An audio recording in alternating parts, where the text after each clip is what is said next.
Luke, Joseph Campbell is your real father. The Spiritual Shitshow podcast with Suzanne Sole, episode 26.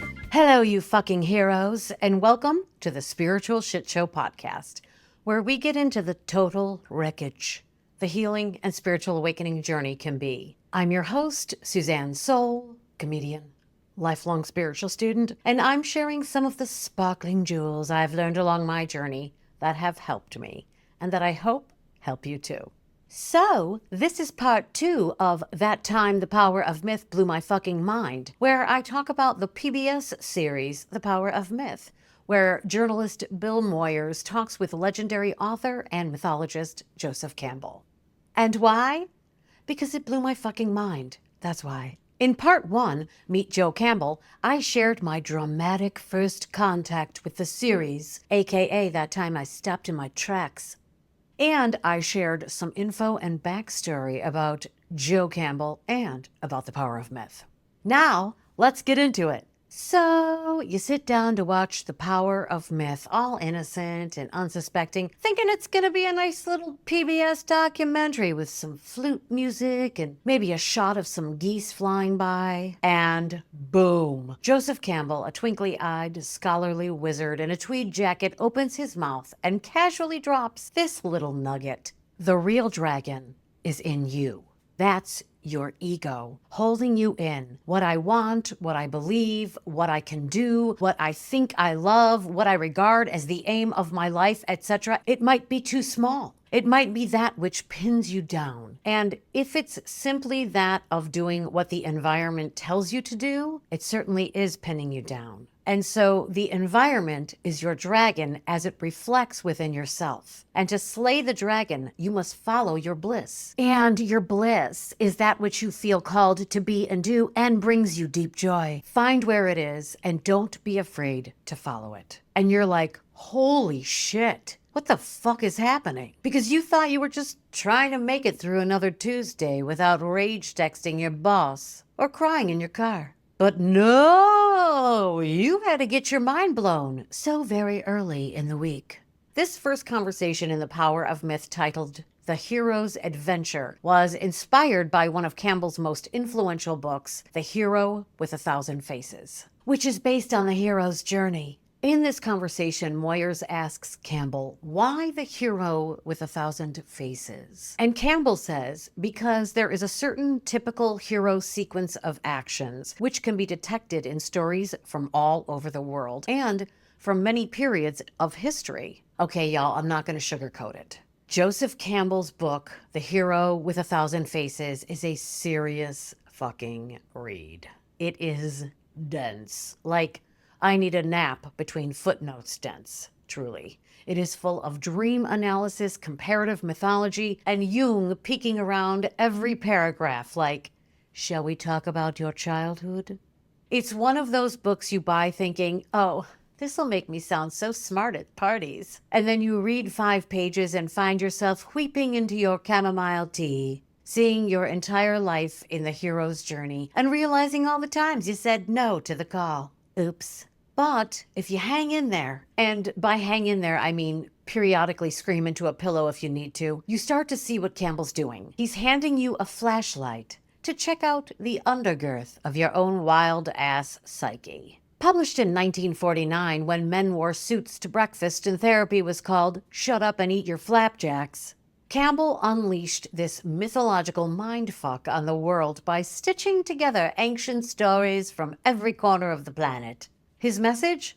Every hero, from Odysseus to Jesus to that girl who finally left her situationship, follows the same dang path. The faces might have changed, but the soul pummeling journey is still the same. And Campbell says in each of these hero stories, we are seeing our own trials and tribulations, our own path to our freedom within. Because the hero in your story isn't someone else. The hero in your story is you, motherfucker. And by you, I mean the messy ass, avoidant, overthinking, gorgeous meatball that you are, who secretly dreams of being more than a cog in capitalism's soul-crushing treadmill. According to Campbell, your life has a plot. You're not just surviving on iced coffee and panic. You're a fucking mythic archetype, see? And every step is part of your journey. That breakdown you had, that wasn't failure. That was act 2. Your daddy issues, they're part of the arc. Your toxic ex, your threshold guardian, honey. Campbell's practically daring you to see the events in your life as sacred steps on the path to your awakening. And suddenly, instead of feeling like a mess with a to-do list, you start feeling like a warrior mid-quest.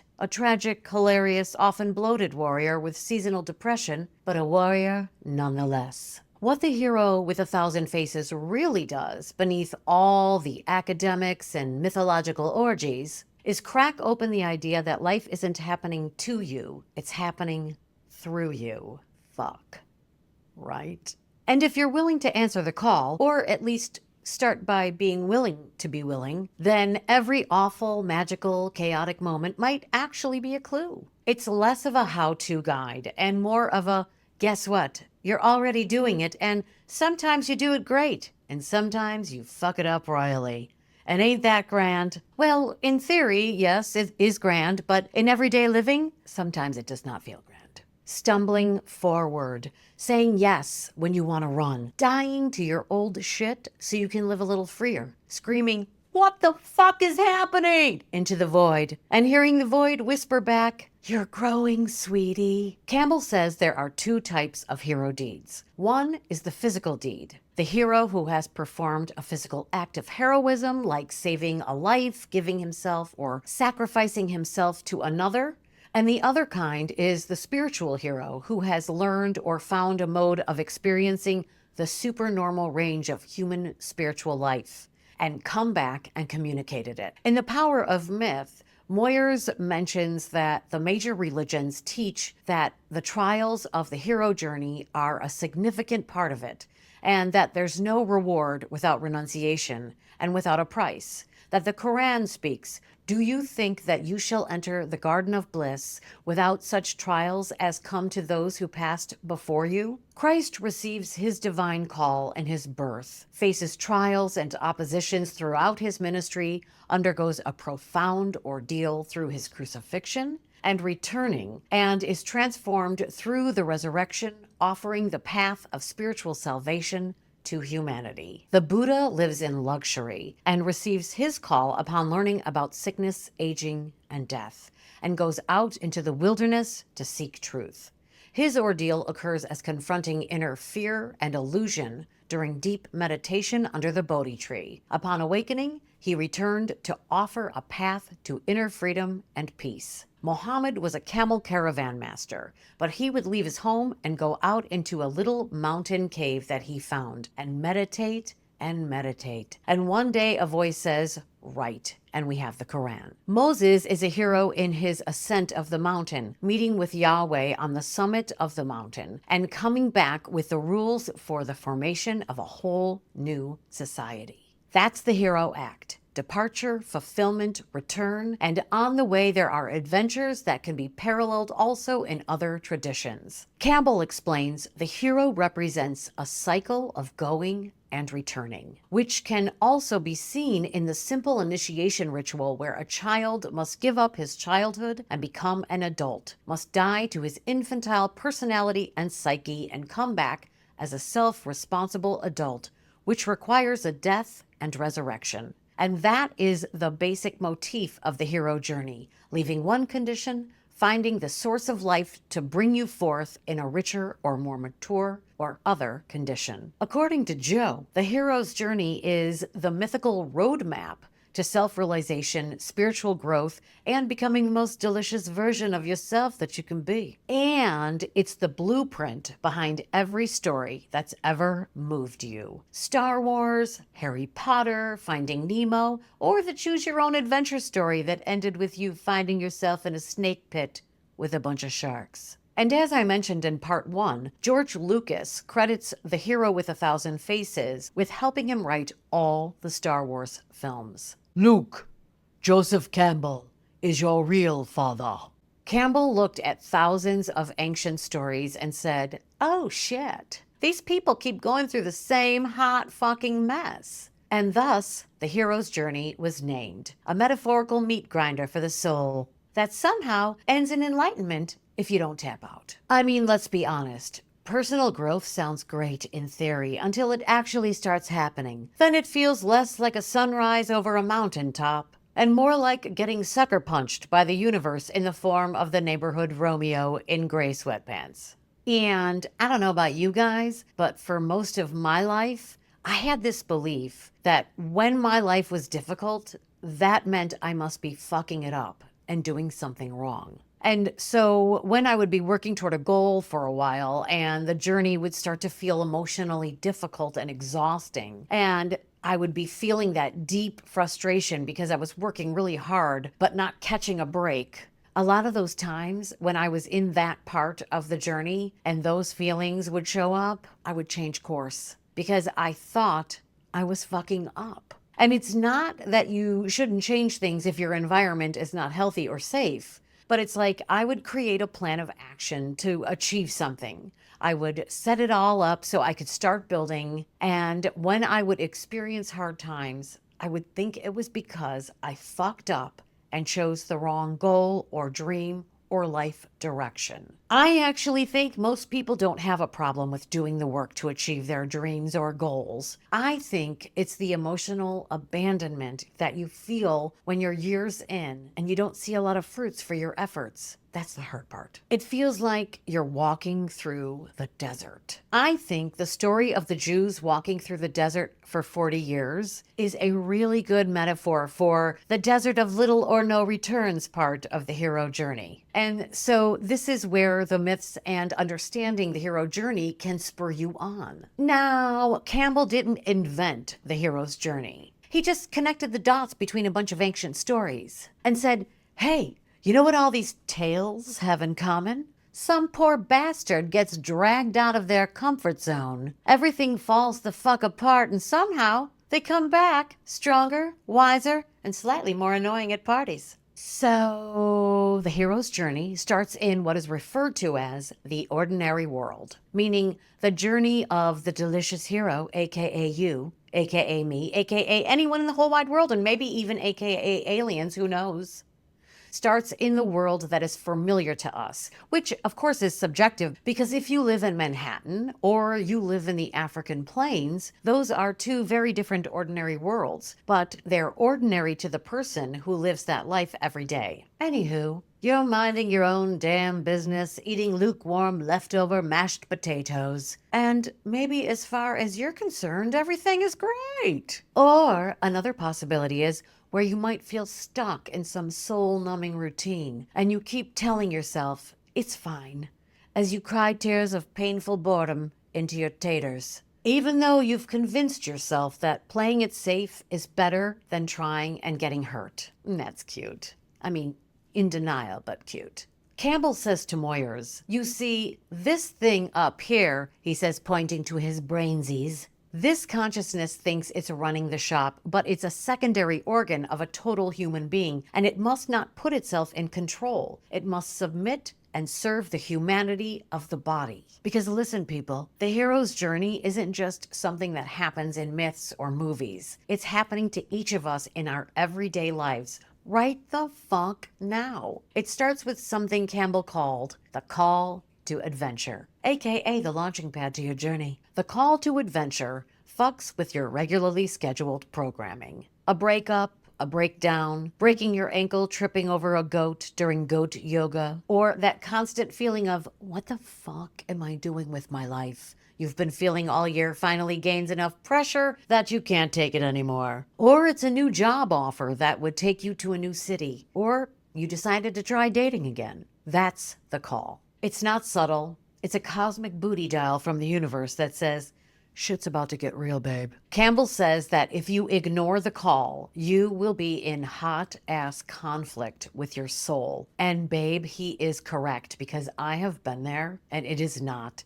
cute. That tough conversation you're avoiding, that creative dream you keep shelving, that breakup you think shouldn't have happened. That's the entrance to the cave. And it's about surrendering and saying yes to the call. Campbell says that the call to adventure requires us to surrender control of what we think we know, what we think should happen, and allow the journey to take hold of us. And yeah, sometimes we're totally on board with a call to adventure, like when it appears as an exciting challenge, solo travel, a mad dream coming into reality, and you're like, hell yes, let's fucking go. And sometimes the call to adventure comes in the form of some scary or uncomfortable life shit that you do not want to deal with. So you refuse it, like a vegan in a butcher shop. But then sometimes you get dragged into it anyway. And along your journey, you meet mentors, slay dragons, real and or emotional, die, metaphorically or literally. Oops, kidding. But Campbell says the monsters you will face aren't out there. They're inside you. Fuck. The dragon is coming from inside the house. Your dragons? Anxiety, shame, your stepdad's voice in your head saying, that's not realistic. And slaying them doesn't mean screaming, I am enough, into the mirror while sage smoking your apartment, although that's cool too. It means showing up, telling the truth, choosing growth even when you'd rather scroll away and dissociate. See, Campbell said, you've got to die a little to be reborn. You get stripped down to your weird, wobbly soul parts so the real you, the you that isn't performing or hiding or playing small, can crawl out of the wreckage like, hey, sup, let's evolve. And let's be clear, this evolution is not graceful. It's not Instagram carousel material. It's ugly crying in your car while Alanis Morissette plays on repeat. It's Googling, what the fuck is shadow work at 2 a.m. in bed with one eye open. It's realizing you might be the villain in someone else's story and sitting with that. Not deflecting, not blaming, just letting it sting like holy lemon juice on your ego. And FYI, your call to adventure could simply be setting a boundary you've been afraid to set, or starting a new hobby, or trying a new haircut, or it could be going back to college. But it doesn't have to be huge or wild like a flinging yourself off of a mountain with nylon wings adventure. But it can be, but it doesn't have to be. So just understand the call to adventure happens in large and small packages, and they're all important. Whether they're huge, big risks or small steps, all matter. So you get the call to adventure, and sometimes at first you may experience what Campbell calls the refusal of the call. I refuse this call. And what do? You ghost the call. You binge Netflix, you get drunk, you sign back up for CrossFit again. Anything but face the gaping void of transformation. Because growth is scary. And healing feels suspiciously like dying, and you don't feel ready. But even though you may not feel ready, what Campbell says in The Power of Myth is this. This is a very interesting thing about these mythological themes. The achievement of the hero is the one that he is ready for. And it's really a manifestation of his character. And it's amusing the way in which the landscape and the conditions of the environment match the readiness of the hero. The adventure that he's ready for is the one that he gets, whether you believe it or not. And how do you know you're ready for it? Because it's happening. There are many aspects of the hero path once the adventure has begun, which include meeting the mentor. Could be a therapist, a random podcast, your gay best friend, your imaginary friend Betsy, or that time you were under anesthesia and came out of it a changed person. The mentor shows up in your life and says, you're not crazy, you're evolving, and keep going, babe. And you're like, really? No. But secretly, you start to believe it. Another motif is called crossing the threshold. Basically, you say yes to the call. You pack your metaphorical bags and step into the unknown. Maybe you quit your job. Maybe you finally block your toxic ex. Maybe you start going to the breathwork circle and crying every week. Either way, you've officially entered the spiritual fuckery zone. You've gone beyond the threshold of your unknown. Here come the tests. Here come the allies. Here come the enemies. Here comes the chaos. You get challenged, triggered. People misunderstand you. You lose friends, gain frenemies. Your inner child starts screaming and your ego throws a major fucking tantrum. You're basically in a group project with your shadow and no one knows what the hell they're doing. Sounds amazing. doesn't it? Then comes the approach to the inmost cave to face your deepest wounds. Sounds amazing, doesn't it? I mean, they should make it into an amusement park ride, right? Take a ride into the inmost cave and bring up all your childhood trauma, abandonment wounds, your fear that you're unlovable, whatever the core issue is. It's amazing.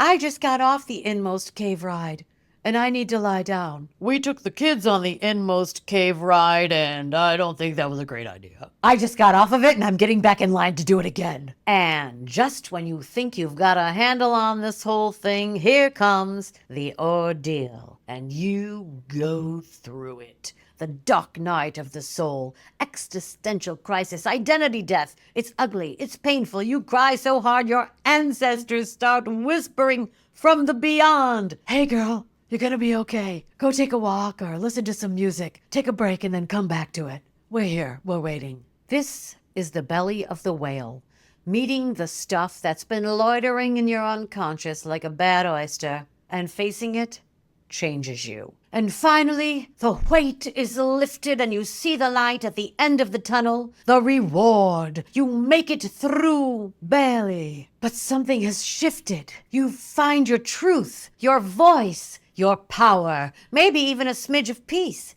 You finally realize you're not broken. You were just buried under layers and layers and layers of bullshit and fear. You don't need to be fixed. You need to be free. And now you're on the road back to your ordinary world, where everything feels different. You're different. You can't unknow what you now know. You look around and suddenly you feel like the only sober person at the world's most regretful office party. But wait! It's your time now for your resurrection. But not to worry, this is an emotional and psychological resurrection. There won't be any stakes or caves involved, unless of course there are.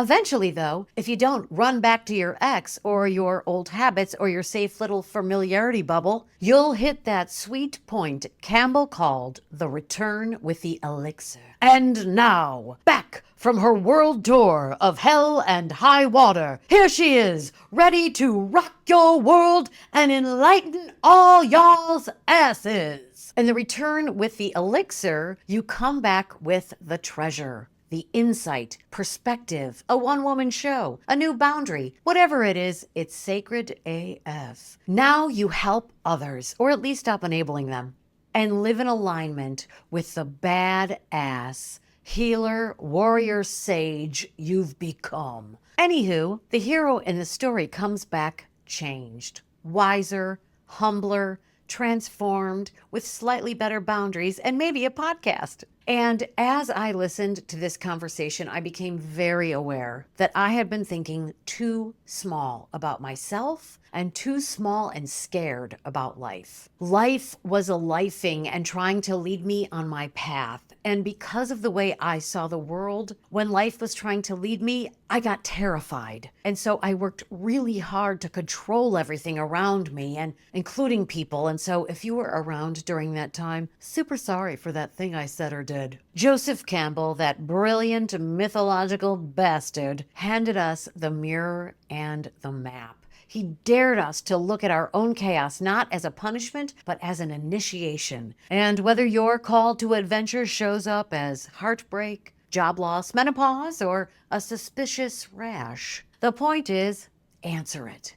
You might lose your mind, you might lose your attachments, but if you're lucky, and by lucky I mean willing to walk barefoot through the bullshit, you just might find your soul, and maybe a lightsaber. Or at least a new therapist. One of my favorite moments of this first conversation of the power of myth was when Moyers asked Campbell, "How do we raise our consciousness?" And Campbell replied, "Well, that's a matter of what you're disposed to think about. All of life is a meditation, most of it unintentional. A lot of people spend most of it in meditating on where their money's coming from and where it's going to. But that's a level of meditation. Or if you have a family to bring up, you're concerned for the family. These are all perfectly very important concerns, but they have to do with physical conditions, mostly, and spiritual conditions of the children, of course. But how are you going to communicate spiritual consciousness to the children if you don't have it yourself? So how do you get that? Then you think about the myths. What the myths are for is to bring us into a level of consciousness that is spiritual. Okay, y'all, now go forth, slay, heal, cry, rage, rise, and get your hero journey on. OMG. This conversation about Joseph Campbell and the power of myth is my fucking happy place. I am fucking loving this conversation so much, and we will continue the series on the series Power of Myth and Joseph Campbell in the next one. Anywho, this is the Spiritual Shit Show podcast. My name is Suzanne Sole. Thank you so fucking much for listening, and I fucking love you, and I'll see you on the next one, hero. Roll it.